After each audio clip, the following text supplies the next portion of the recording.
Des bâtiments qui s'effondrent dans un panache de poussière, des vagues submersives les longs de la côte. Quelques 50 séismes ont été recensés dans la préfecture d'Ishikawa en moins de 4 heures. Le plus fort d'une magnitude de 7,5 sur l'échelle de Richter. Plusieurs personnes ont été tuées suite à ces secousses.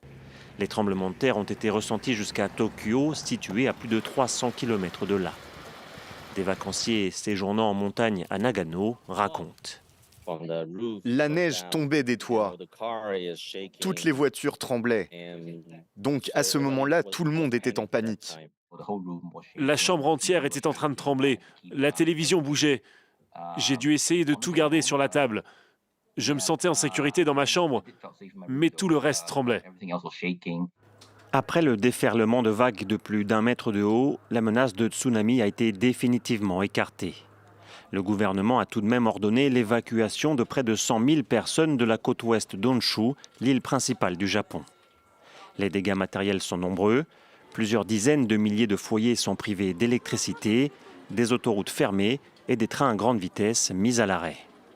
Ces séismes ravivent les douloureux souvenirs de 2011, lorsqu'un précédent séisme avait conduit à la catastrophe nucléaire de Fukushima.